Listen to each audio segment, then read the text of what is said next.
I'm out. They talking slick in the city like they Billy Crystal. Couldn't afford the Applebee's, we had to eat the Crystals and the Mickey D's and the Burger King. I'm feeling blessed now, just had a mini-me. And I know right now they ain't feeling me. And I know right now they ain't hearing me. And I won't ever stop, I got that energy. They throwing stones, I won't quit this for infinity.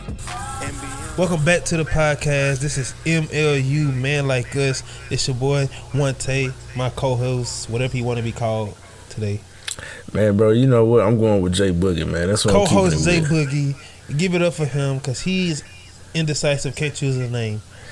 Well, bro, you know what I'm saying? I'm gonna see. This is something I learned today, dog. Come on, man. Yeah, no, I did. I get it. We're gonna keep this thing to 30 minutes. I'm just gonna give you some real life. That ain't even why I said come on, man. I said come on, man, because here you go with this job.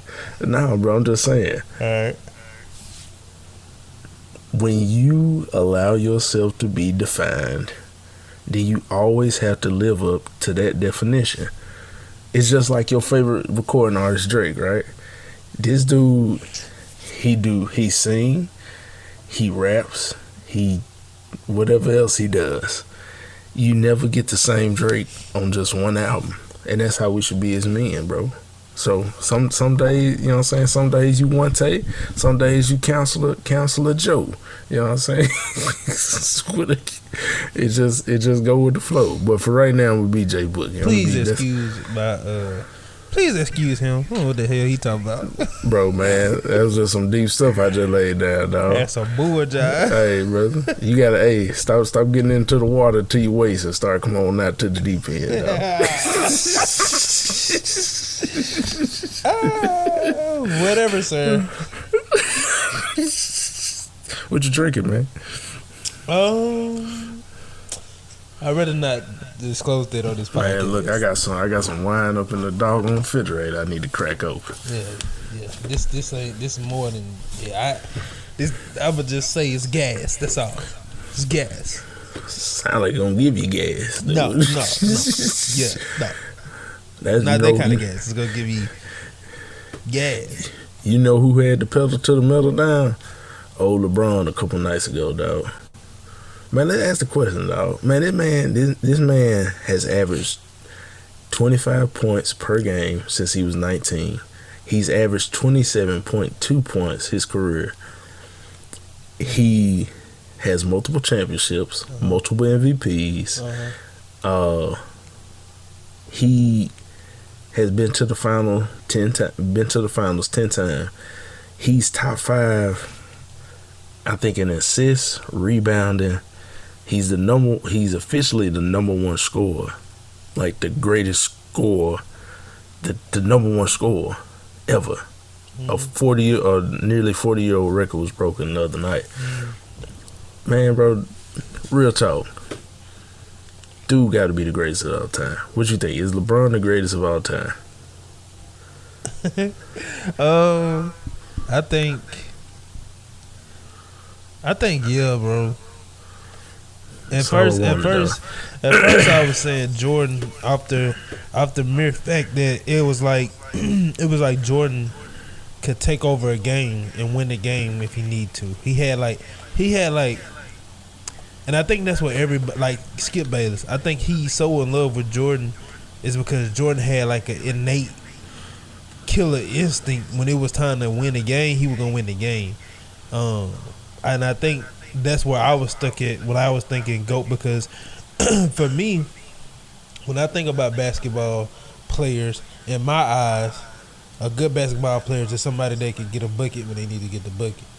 You know what I'm saying? Right. Not just putting up a shot, get a 2 points, get a 3 points, but like, oh snap, the game on the line, let me make a play and go up by 2, go up by 4, go up by 3, whatever.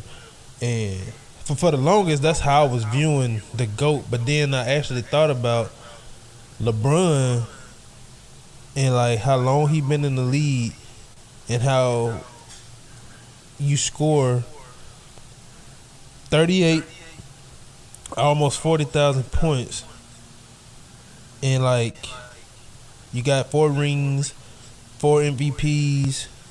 What is it? 5 MVPs? 4 4 MVPs. Couple scoring titles. 3 final MVPs. 3 final MVPs. And I just think out the mere fact of performance. No, I'm sorry.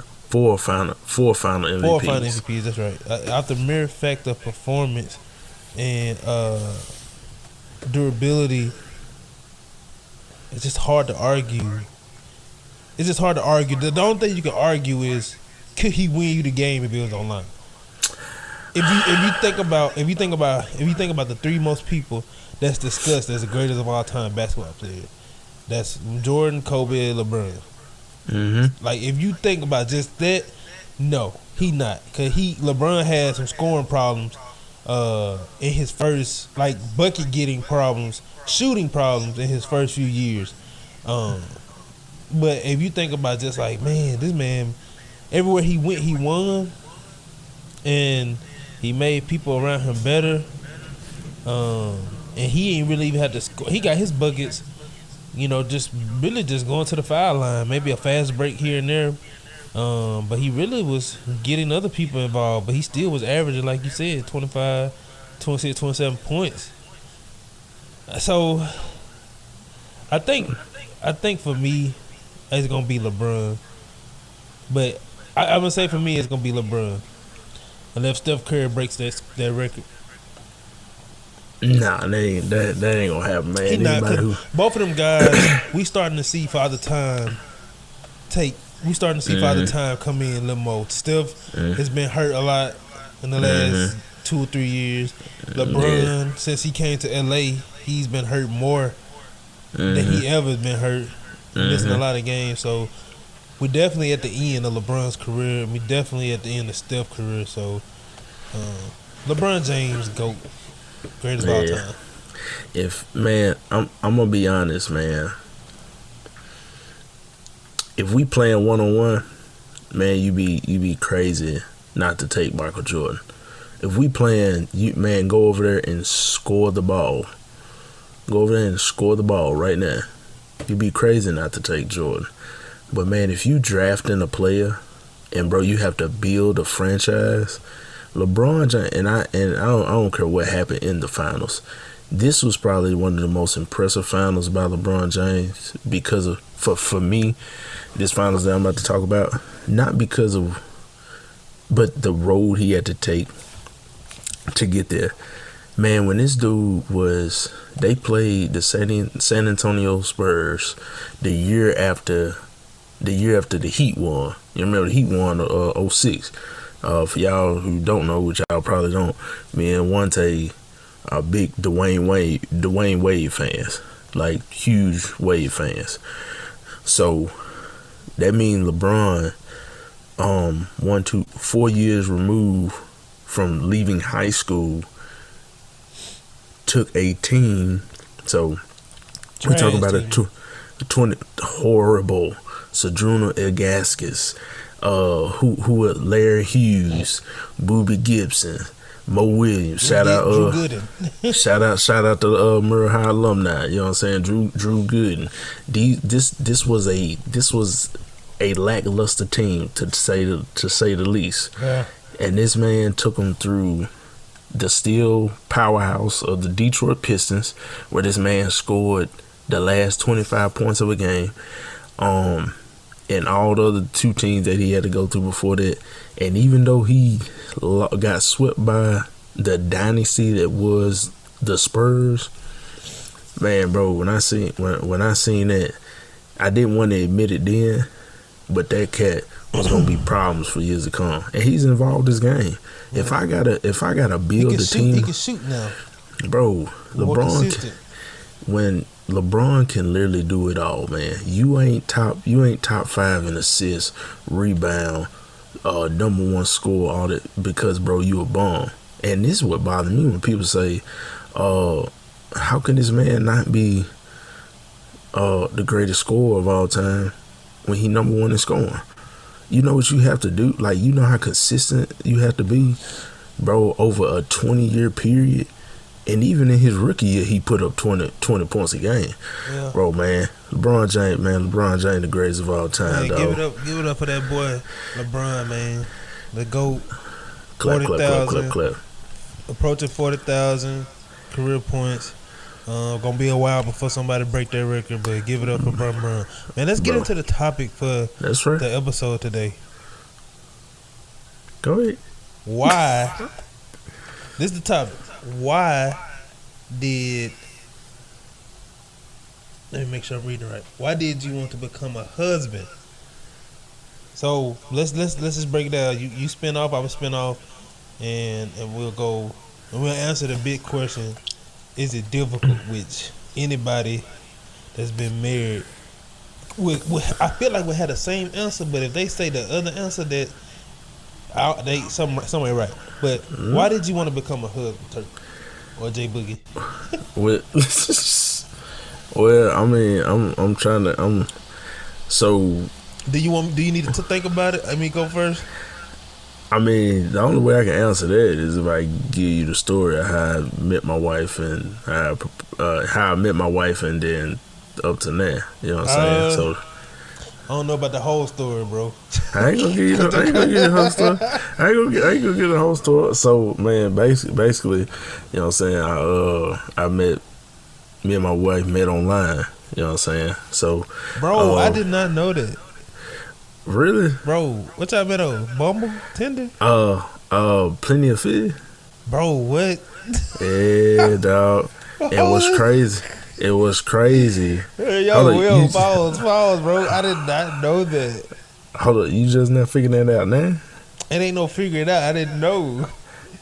Oh man, yeah, dog. Yeah. So what's crazy is you slid in the DM, bro.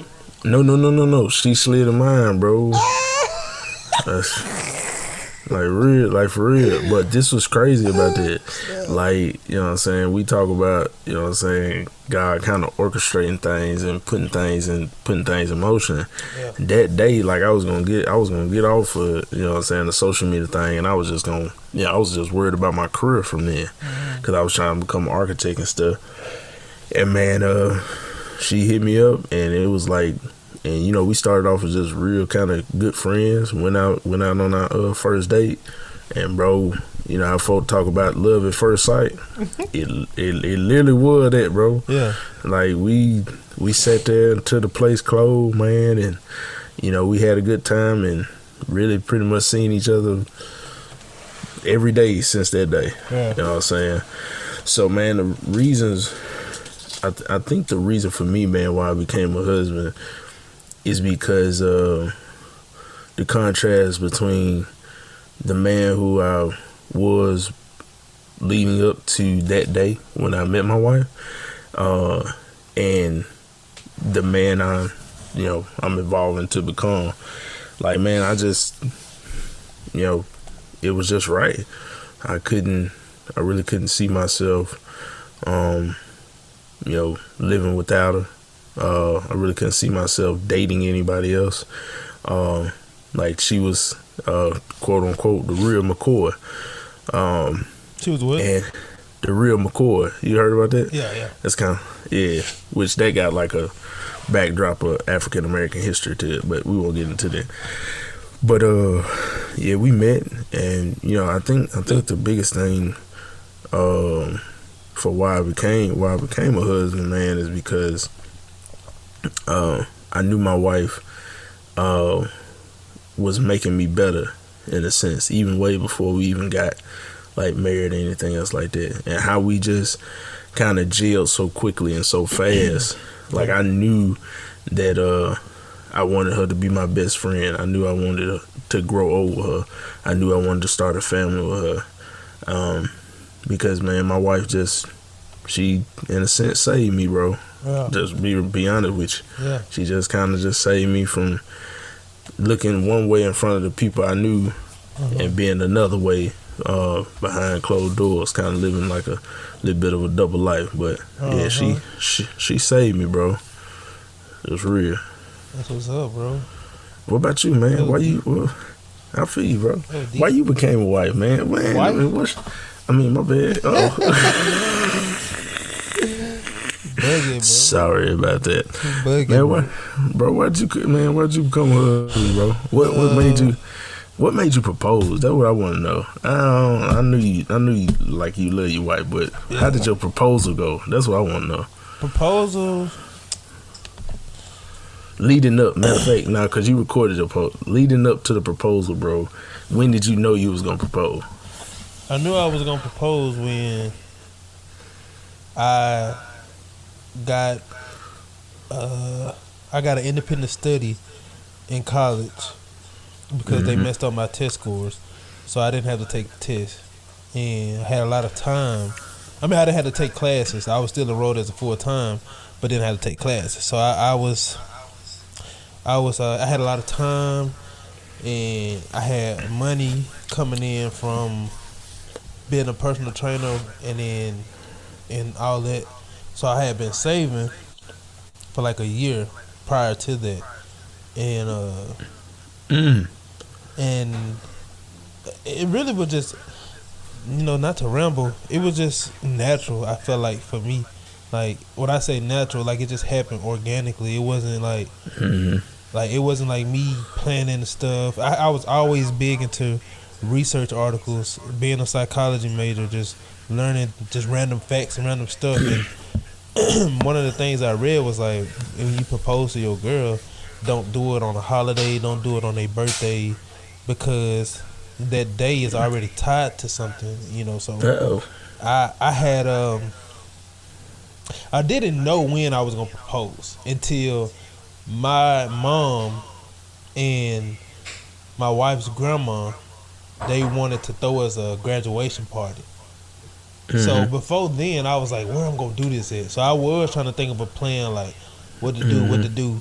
But when that got put in motion, I was like, that's where it's gonna happen at here. So you was biting off moms and grandma, basically. No, I wasn't biting off moms and grandma, but it sounded like a little bit. I wasn't biting off them because I didn't know that was gonna happen. I thought that was the perfect place to do it because family was going to be there. My family was there. Her family was there. I was like, oh, this is perfect. It won't be any more perfect than this because if I don't do it here, I'm going to have to try to get people to come, yada, yada, yada, yada, yada. But I wanted it to be in front of my mom and her mom, grandma, and people. I wanted it to be in front of them. So I knew I was going to propose going into our third year of dating because in my head I had always told myself, and my mama had always told me, try to date somebody, or I don't know where I heard this at. I don't know if it was my mama or I read an article, but it was like 3 years is a good time to know if you want to marry somebody. It's a good, but it's a good time to get to know them. That's enough time to kind of get to know them, kinks, twists, whatever. What's funny, bro? Bro, because I feel like I read that same article, but and that's what I was trying to do. I was trying to wait because me and LaBria. But you was in a different yeah. state. Like I met my wife. Well, like I was still in like college. You feel me? Yeah, I get that, but for me it was like, me and LaBrea tell each other this and that. Like me and my wife only been knowing each other, man, not even 4 years. Yeah. Well, I think you know what I'm saying. So we still getting to know each other because I proposed literally 10 months after knowing her, after meeting her like for the first time. Yeah. So man, it's. I was trying to do that whole 3 years thing, but I kept talking on my phone. They were like, but it's just like you said, I think it's different. I think it's different when you older. Yeah, and you kind of know. You kind of know and stuff like that. But it was just natural, bro. And then it was crazy. My wife told me when we were just dating, before I asked her to be my girlfriend, she said, "I'm not just gonna be somebody you talk to." That pushed me into asking her to be my girlfriend because I had never asked a girl to be my girlfriend before that. It was just like, oh, we talking, we hanging out, so it's like understood, we date, whatever. Where you so I know y'all met in college, you know what I'm saying, but when was the first time you seen Angelique? We worked together. I was a referee and she was a scorekeeper. Okay. But I was like talking to somebody else or just got done talking Smooth to operator. I really wasn't that smooth, bro. It was just something that it just happened naturally, you know. I had been working with her a lot. We had the same availability, so I was refing, she was scorekeeping the same games every night. So eventually, I mean, every day I would talk to her, try to make a laugh with her, and then, bro, eventually I like asked her. I tried to give her my number, and she was like, okay. "No, you can get my number though." Oh, So yeah, bro, bro? I'm sorry, I keep hopping in, bro. I don't know what's up with that. Like, when me and LaBrea was talking, you know what I'm saying? it's a power thing, bro. That's all it is. Like, she asked me, she was like, "So when you gonna ask me for my number?" I'm like, "Dang, baby, chill out." You know what I'm saying? I'll chill out. Hey, let your boy breathe, dog. Dang, you pressing me. Bro, you tripping. You mad aggressive. Thirsty out here. Some aqua. So y'all, so y'all used to be on the same schedule. That's Right, when okay. that's when we met. Yeah, we worked the same schedule and we worked the same field. And I just started talking to her, whatever. And 3 years go by. Well, not 3 years. 2 months. 2 months go by. I asked her to be my girlfriend officially on her birthday, and then 3 years go by. You biting again, dog. You taking a peek. You take it, man. But so this is the thing, bro. This is the thing, Turk. I was so, I wouldn't say I was so scared, but I didn't want to lose her. So when she had looked me in my face and told me I ain't gonna be nobody you just talk to, No, man. I was just like, dang, bro. So I in my head that happened. That was November, like right before Thanksgiving. Oh yeah. So I was like, dang, bro.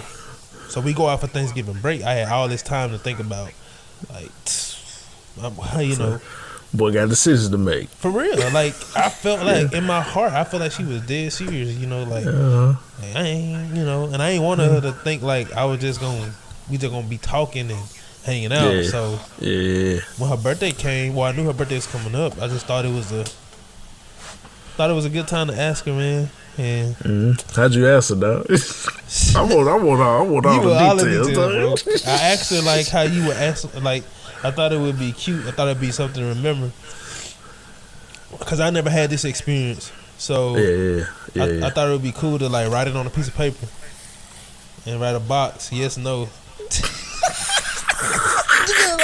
You can laugh, bro. You can laugh, bro. But Boy, get your. Was she? Hey, did she check the joint? Did she check no joint? she was playing, bro. She was playing and she checked no and bought it up. And I was like, hey, yo, what? Hey, bro. I'm just playing. And she unbought it and checked it. I was like, bro, you just ruined it. Bro, But she still got that's the funny, paper. though. Oh man, that's what's up, dog. But yeah, That's man, what's up. time went by, and I didn't know if I wanted to be a husband. Technically, I was just like, you know, What you mean by that? like through the process. Like I never thought like, some people be like, I want to be a wife, I want to be a dad. I never was thinking like I want to be a husband. It was kind of just like I want to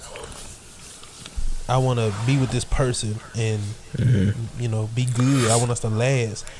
And I had just never thought about being a husband until like I said, we got close, bought the ring, hid the ring for a couple months, and then but then again, it's still crazy though, bro. So, but all that aside, how would you rate the difficulty of being, or do you think it's difficult being a husband? So me and LaBrea got this saying that we say. Even when it's hard, it's easy, right? So Even when it's hard, it's easy. I'm trying to tell you, that can be your next joint, though. I don't sing. Oh well, I mean, you never know. I'm a That's right. Even when it's hard, it's easy. Like Sunday morning. All right. Okay. So yeah, we say even when it's hard, it's easy, because the easy part is knowing that we want to be together. Is knowing that we signed up for it, knowing that we gonna do whatever we can to stay together. The hard part is when them storms come, when she say something that kind of, kind of come out of left field, when you do something that, really ain't, within your character. Yeah. That's when it's most difficult, man. When you kind of in your own way of becoming something of becoming a better spouse, better husband to your wife. So man, yeah, it can be difficult, bro. Like man, it's some you two different people from two different walks of life, being taught two different things. Even if you come up in the same religious background or the same town, like everybody ain't getting taught the same. Everybody ain't got the same experience. People got different traumas, and so man, marriage is taking those things and working to weed out and build it up all together. So yeah, man, it's gonna be difficult. Yeah. It's some day, man, where I can't stand my wife. Yeah, but that ain't meaning I'm finna, throw her out with the trash. It's some day, man, when I feel like, she need to say sorry or apologize, and she never do. Yeah, but man, I'm just saying, bro. I'm just saying. Is it some day, bro, where I'll be like, you need to take out the trash. I'm tired of taking out that doggone trash. You know what I'm saying? Yeah, bro. But being like, bro, being a husband, bro, Don't step off that ledge, bro. Man, dog. Don't step off that ledge, bro. I believe I can fly. No, you can't. You can't fly, bro.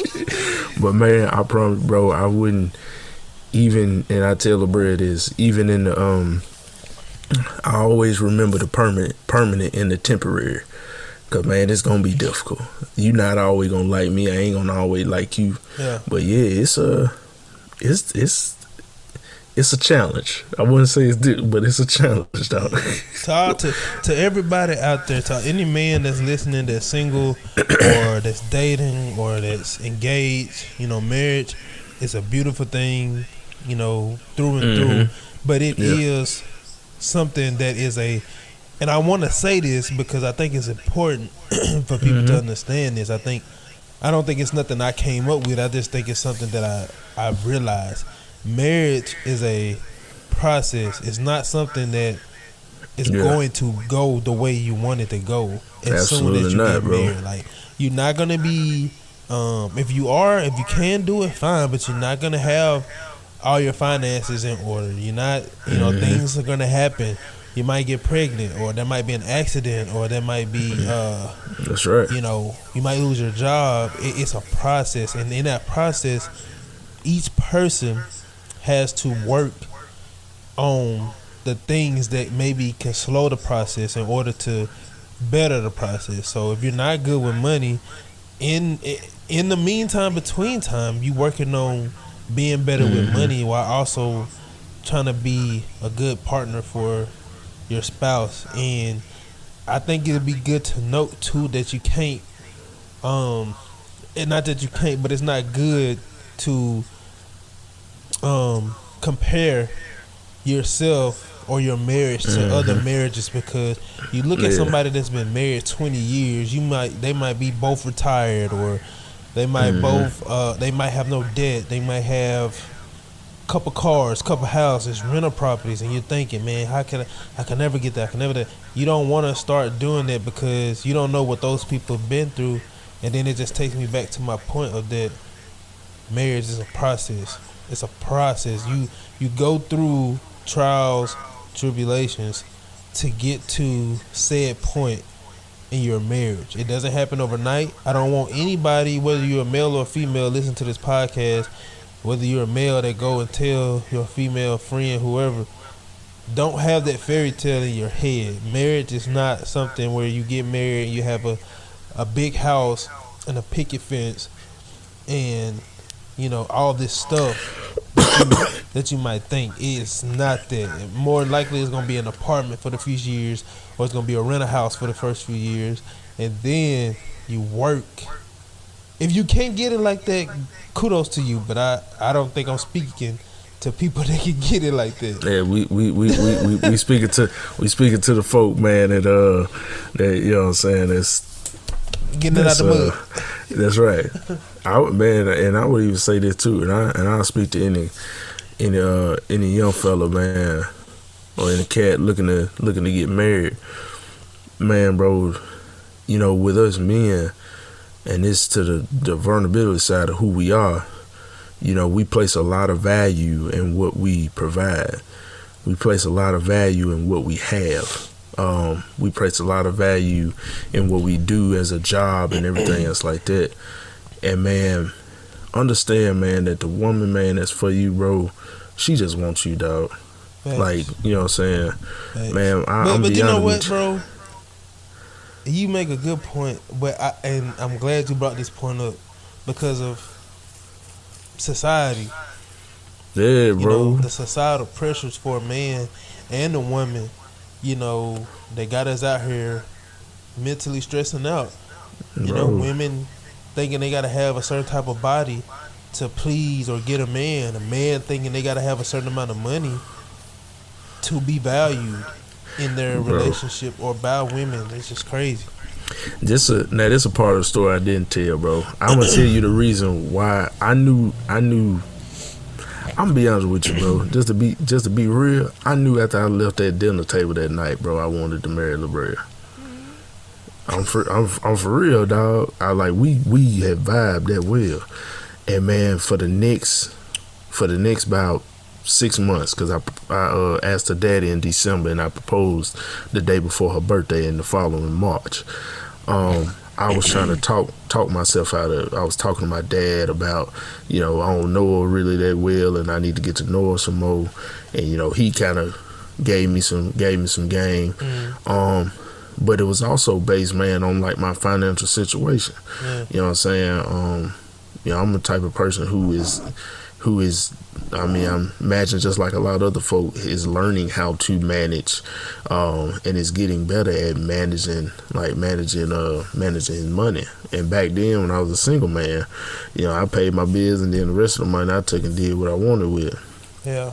But when that came up, man, when I was like, man, dang, because society again, you gotta have an engagement ring, man. That's at least $600, $700, $800. You know what I'm saying? You gotta have, you know, you gotta make sure, Jason, that you, man, dog. I ain't gonna lie. I heard one time somebody talking about an engagement ring $3,000. Man, I ain't gonna hold you, bro. One of the dudes working at my school, he said he paid 10. Nah, dog. I ain't gonna lie to you, dog. Bro. I ain't gonna lie. I love my wife, but she better love me more than that, dog. I'm trying to tell you, man. $10,000, dog. I don't need. Anyway, it was the pressures of that, and I was talking to myself out of it. And to my sister-in-law, shout out to my sister-in-law Naisha, man.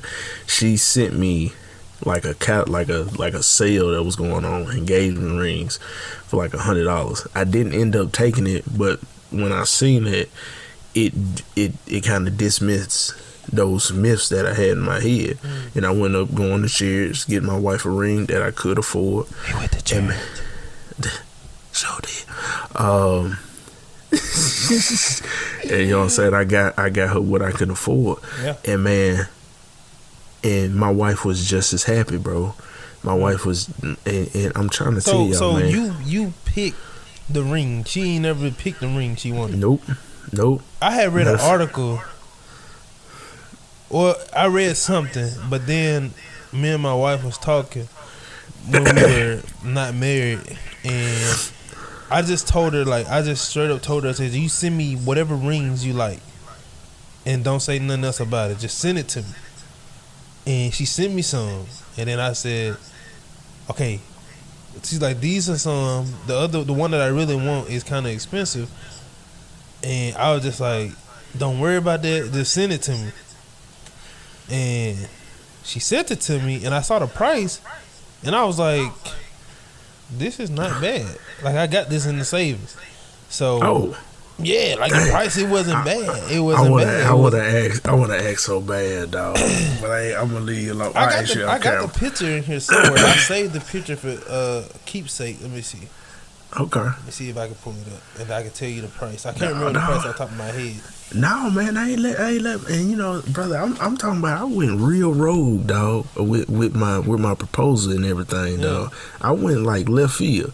I didn't know the rules of proposal. I ain't get no, you know what I'm saying, mentor or guide or anything. I just got the size of her ring finger, and I'm be honest with you, even that was a fiasco, cause I kind of messed that up too. Man, I was supposed to get that. Dude misunderstood me, and I was going out of town with LaBrea to St. Louis to propose. And man, we was leaving Friday. Buddy thought, because I had to come back in and finish paying on Friday. Man, and Buddy said, man, all right, Jason, man, we ready to get your ring size up there. I was like, man, I'm about to leave in a few minutes, man. Y'all need to get this thing going.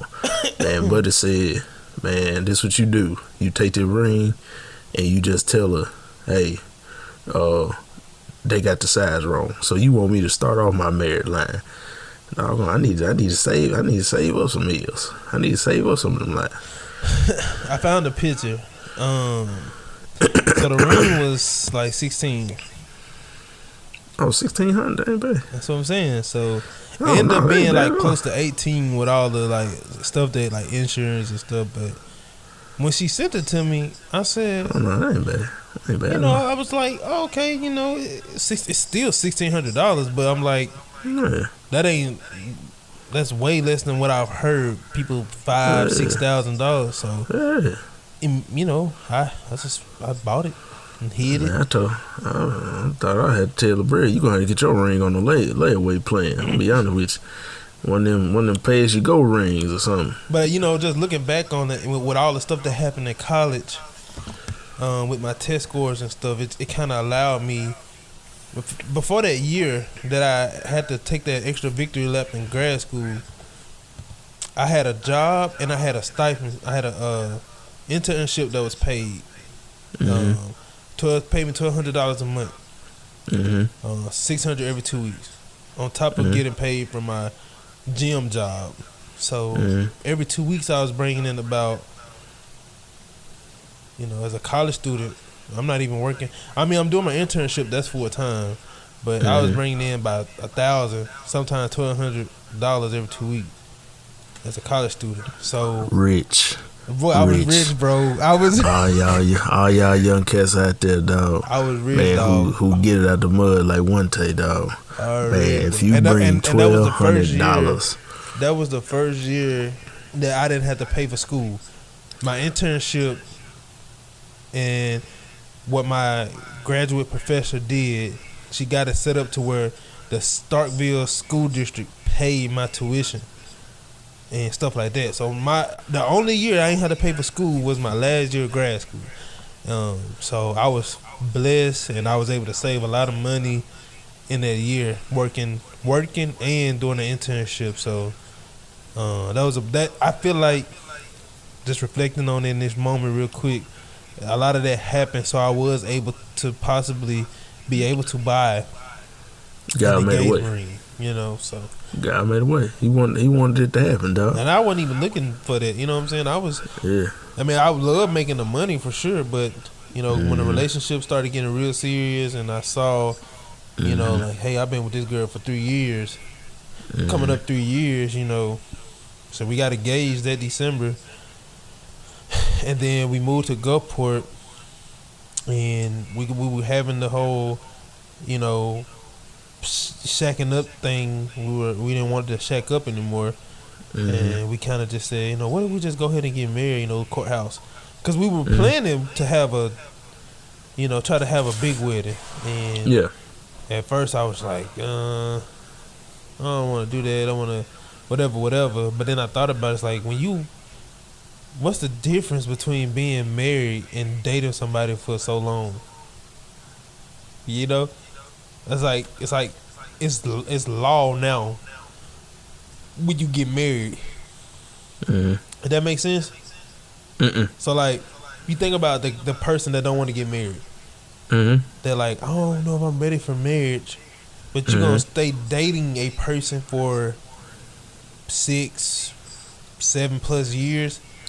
But it's different though, bro. It is a difference. It's a difference in the psyche of the two individuals of being married. But think about it, Jason. You dating somebody for 5 years and you tell them you don't want to get married. They want to get married, but you telling yourself, I don't know if I'm ready to be married. Then how can you date somebody for 5 years if you don't know if you dating this person, you stay with them, you do everything with this person. Marriage is the same thing. The only thing is you add a little bit more detail to everything. I think what's different about it is that with marriage, it's more difficult to walk away. It's a lot more that go into, like, once they get married. You know what I'm saying? I don't really know the ins and outs of how everything go when somebody get divorced, but I'm pretty sure lawyers involved. You gotta cut stuff in half, all these other things. So I think with a person that's just, I mean, on the backside, yeah, if the marriage don't work, yeah. But like, I'm talking from the standpoint of you being with somebody for so long. That's well, I guess I can get it from that standpoint about, all right, yeah, it's kind of the same. But that person that's been with somebody for so long, they probably looking at it from that standpoint, like, all right, okay, when I'm ready to get on up out of here, all I got to do is put my foot out the door. You know what I'm saying?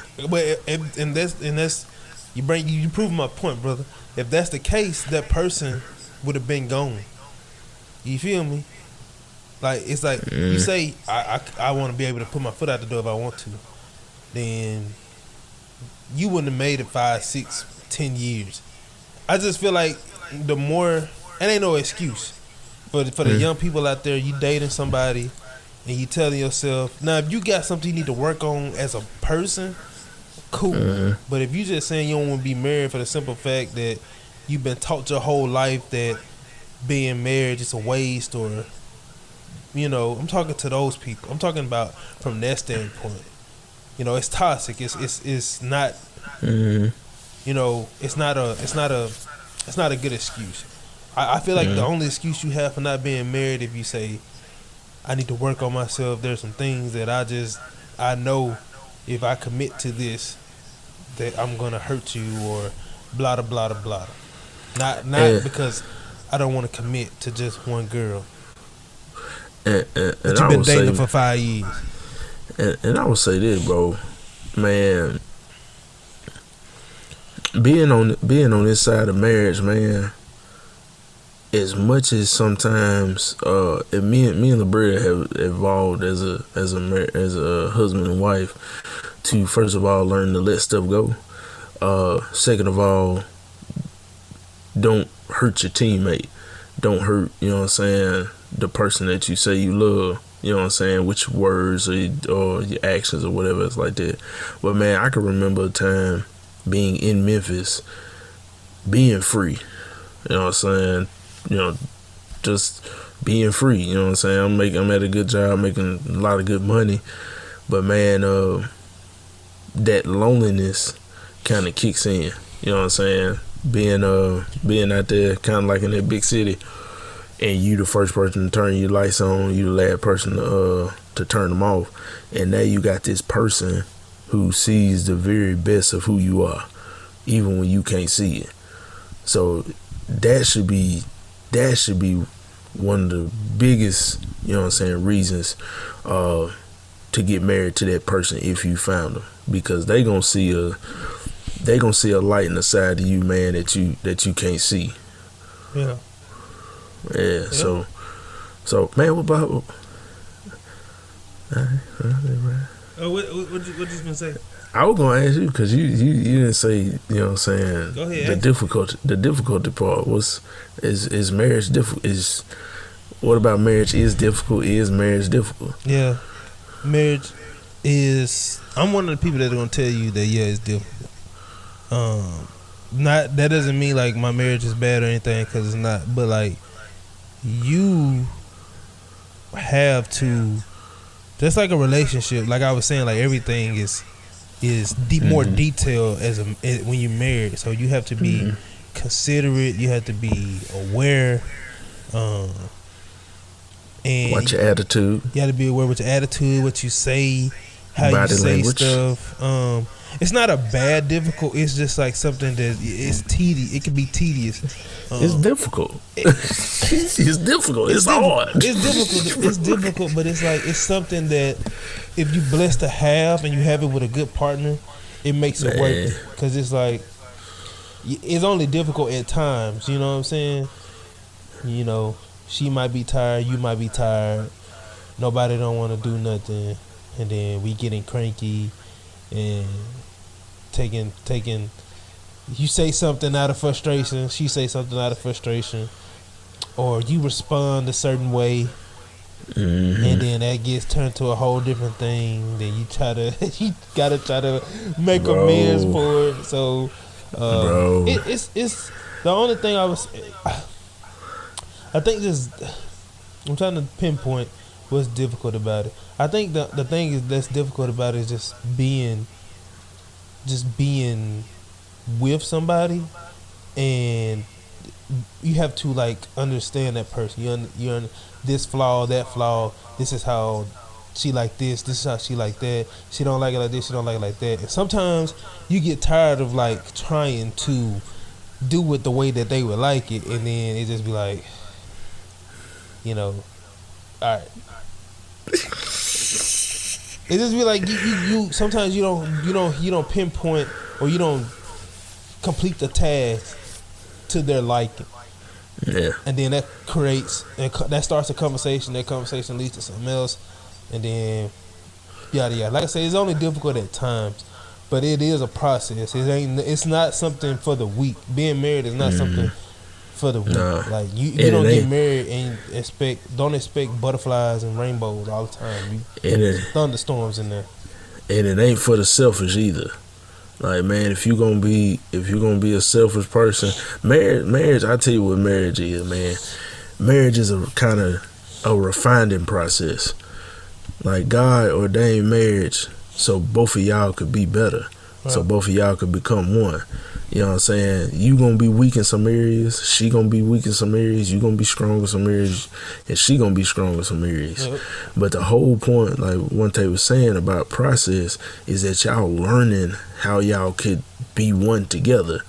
You know what I'm saying? It's, you know what I'm saying? She, you know, it's almost like this machine. Everybody can't be the steering wheel. Everybody can't be the tires. You know what I'm saying? Everybody, you have to know what you best at, and you can't be selfish. You can't be prideful. You can't be, you know what I'm saying? You know what I'm saying? Just a messed up person. You know what I'm saying? Because, you know, y'all just trying to figure it out, man. And you gonna be figuring. And here's the kicker, man. You gonna be figuring that out for the rest of your marriage. Yeah. So don't think you can, and don't think, you know, you gonna have it figured out in 5 years. One time, how long you been married? 5 years. Yeah, I 5 years next month. Yeah, it'd be 4th year for me, man. And we ain't, man. We just stepping off the ledge in our marriage, man. And but you learn, you get better, man. Yeah, you get better, man. I love being a husband, man. It's cool. It is cool. It is cool. Young people out there, you still searching for somebody, dating somebody, like, just give it to God. It's gonna come in. It ain't something you want to rush. It ain't something you want to rush. No. Take your time. Don't rush being a husband. Don't rush trying to be a father. Cause you got some young bucks out there that's just, I want to be a father. That's out here. I want to be a father, but your relationship is not stable. So Trash. and I work with kids. Don't do this to the kids, man. Don't do this to the kids, man. Especially in the black community. There's so many kids. I just ain't got no daddy on the call roster. They need something. It's all females. Mama, auntie, grandma. Don't do that to them kids, man. That's a whole topic for another time, man. Let's wrap the podcast up, man. You got anything else you want to say before we send the people home for the night? Man, you'll know when it's the right person. That's it. You'll know when it's the right person. You ain't gonna have to guess or anything else like that. You'll know. True. That's a good last statement right there. You'll know. And I would say this to him, add this before you start singing. when you this is how I knew I wanted to be with my wife. I don't think I said that. I said it. I said it happened organically, which it did. But when she threw that question at me, I thought to myself, could I live? Could I be comfortable? Would I not be jealous? Or would I be jealous if I said no? I don't want to date you. I don't want to commit to you as a boyfriend or whatever. And I see you out. Could I be okay with that? And the mere thought of it pissed me off. So it did, bro. It's like, cause this woman who we had no title, she was good to me, and I just thought like, dang, bro, I'm gonna just throw this away, and then she gonna go be good to somebody else. So you know, I let my ego shine a little bit, and I had to do what I needed to do. It is what it is. Don't be no fool now. Don't be no fool. If you got a good one, don't be no fool. Don't be no fool. All right, bro, take us out. MLU the show for men like you, man. Dog, when that joint hit. And men like us. Thank y'all for tuning in to the podcast. We hope y'all will come back. Make sure y'all like podcasts available everywhere. Spotify, Apple Podcasts, Google, all the podcast places. And always, it's your boy.